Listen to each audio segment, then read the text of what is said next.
지난달에 또 적금을 해약했습니다. 46번째 적금 통장이었어요. 제 이름은 박정수입니다. 올해로 68살이 되었고 작년에 40년 직장 생활을 마치고 정년퇴직을 했습니다. 사실 정확히 말하면 희망퇴직이었어요. 회사에서 1년 앞당겨 나가면 퇴직금에 특별 위로금을 더해준다고 해서 고민 끝에 결정했습니다. 어차피 1년 뒤엔 나가야 하는데 조금이라도 더 받을 수 있다면 그게 낫지 않겠어요? 퇴직금은 1억 8천만 원이 나왔습니다. 위로금까지 합쳐서요. 국민연금은 월 123만 원씩 나옵니다. 기초연금은 국민연금 때문에 못 받고요. 퇴직할 때만 해도 이 정도면 여생을 편안하게 보낼 수 있을 거라고 생각했습니다. 40년 동안 아껴 쓰고 모은 돈이 3억 5천만 원 정도 되니까 합치면 5억이 넘는 돈이잖아요. 그런데 막상 연금 생활을 시작하니 현실은 생각과 많이 달랐습니다. 우선 매달 고정적으로 나가는 돈이 있습니다. 관리비 25만 원, 전기요금, 가스요금 합쳐서 15만 원, 휴대폰 요금 4만 원씩 2대면 8만 원, 인터넷 4만 원, 케이블 TV 3만 원. 여기까지만 해도 55만 원이에요. 그 다음엔 보험료입니다. 안보험 13만 원, 실손보험 9만 원, 종신보험 20만 원, 운전자 보험 5만 원. 보험료만 47만 원이 나갑니다. 여기에 식비가 있죠. 아내와 둘이서 아무리 아껴 먹어도 월 100만 원은 듭니다. 쌀값, 반찬값, 과일값. 요즘 물가가 얼마나 올랐는지 아세요?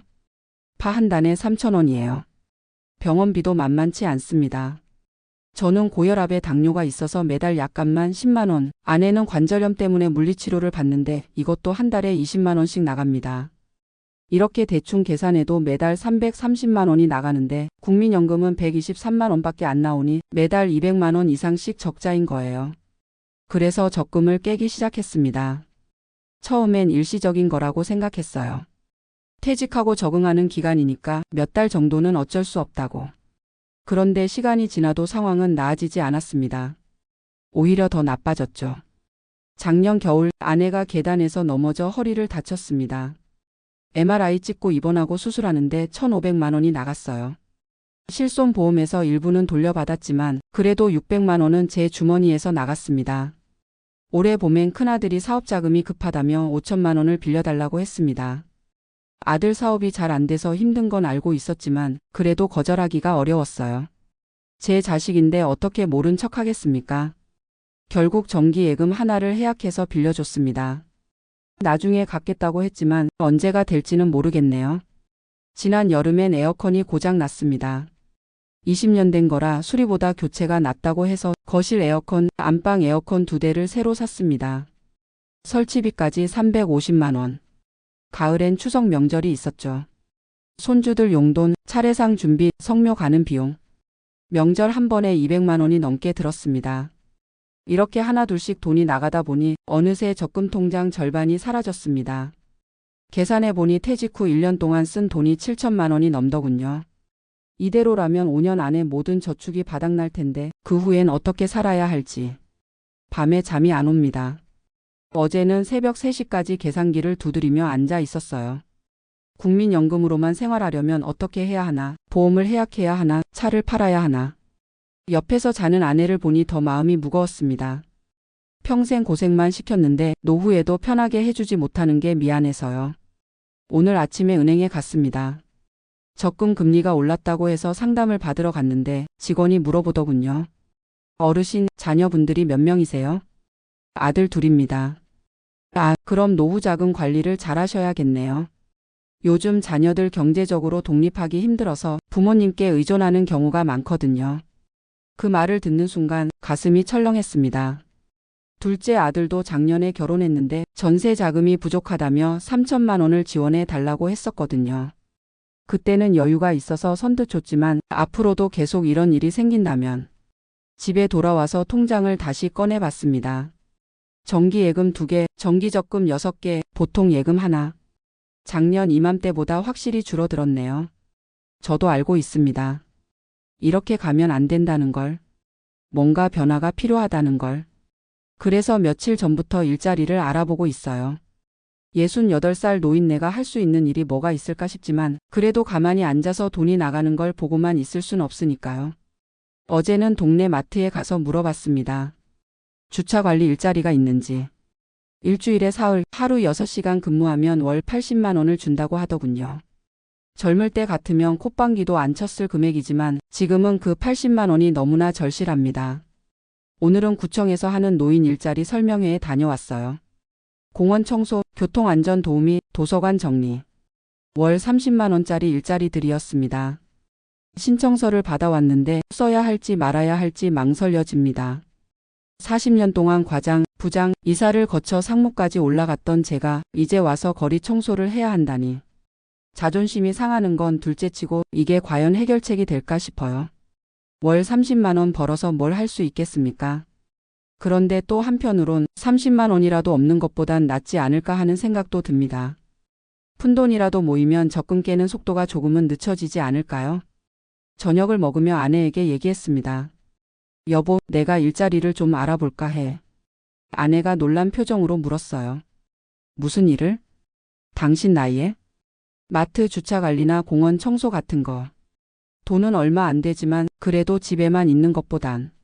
아내는 한동안 말이 없었습니다. 그러다가 조용히 말했어요. 당신이 하고 싶으면 해요. 나는 상관없어요. 상관없다고 하면서도 눈가에 눈물이 맺힌 걸 봤습니다. 자신 때문에 제가 이런 생각을 한다고 여기는 것 같았어요. 허리 치료비며 생활비며 자기가 짐이 된다고 생각하는 눈치였습니다. 당신 때문이 아니야.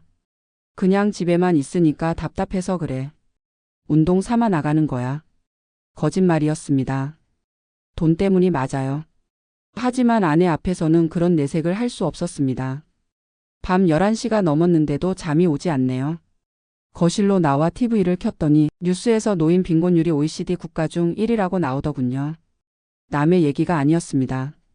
바로 제 얘기였어요. 평생 열심히 일했는데 노후엔 이렇게 돈 걱정을 해야 하다니. 억울하기도 하고 서럽기도 합니다. 내일은 은행에 가서 보험을 하나 해약할 생각입니다. 종신보험은 사망보험금이 크니까 놔두고 안보험이나 실손보험 중 하나를 정리하려고요. 그리고 차도 팔까 생각 중입니다. 요즘은 거의 타지도 않는데 유지비만 나가니까요.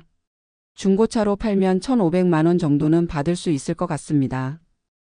그리고 집도 줄일까 봐요. 지금 사는 아파트가 34평인데 24평 정도로 옮기면 억 단위 차익이 나올 테니까요. 하지만 이게 근본적인 해결책은 아니죠. 결국은 소비를 줄이고 수입을 늘려야 하는데 68살 나이에 할 수 있는 게 뭐가 있을까요?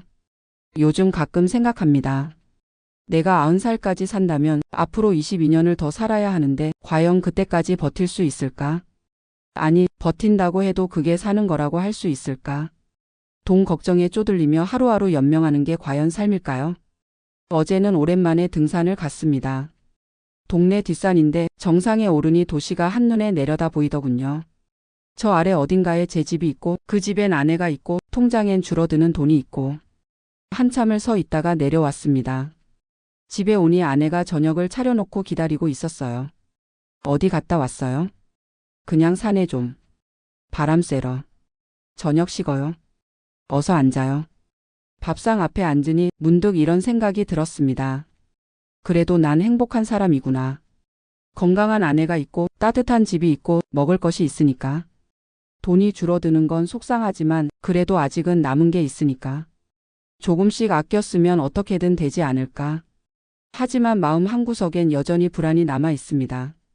만약 큰 병이라도 걸리면? 아들들이 또 돈을 빌려달라고 하면? 집값이 폭락하면? 이런 생각을 하면 가슴이 답답해집니다. 오늘도 적금 통장을 꺼내봤어요. 남은 통장이 5개. 작년엔 11개였는데 이번 달에도 1개를 더 깨야 할 것 같습니다. 관리비랑 공과금이 밀렸거든요. 깰 때마다 마음이 아픕니다. 이 돈들이 다 떨어지면 그 다음엔 정말로 어떻게 해야 할까요? 내일은 구청에 가서 노인 일자리 신청서를 낼 생각입니다. 월 30만 원이라도 넘는 것보단 나으니까요. 그리고 저녁엔 아내와 함께 산책을 하려고요. 돈은 없어도 함께 걸을 수 있는 사람이 있다는 게 얼마나 감사한 일인지 요즘 들어 새삼 깨닫게 됩니다. 삶이란 게 참 아이러니해요. 젊을 땐 돈 버느라 시간이 없었는데 이제 시간은 남아 도는데 돈이 없네요. 하지만 포기하진 않을 겁니다. 아직 살아야 할 날이 더 많으니까요. 비록 내리막길을 걷고 있지만 그래도 끝까지 걸어가 보려고요. 넘어지지 않고 천천히 조심조심. 아내 손을 잡고. 혼자가 아니니까 어떻게든 되겠죠. 그렇게 믿고 싶습니다. 내일도 해는 뜰 테고 우린 또 하루를 살아갈 테니까요. 돈 걱정에 잠 못 드는 68살 박정수였습니다. 그래도 말입니다. 아직은 괜찮아요. 정말로 힘든 날이 올 수도 있겠지만 그때 가서 생각해도 늦지 않겠죠. 지금은 그저 오늘 하루를 감사하며 살아가려고 합니다. 그게 제가 할 수 있는 전부니까요.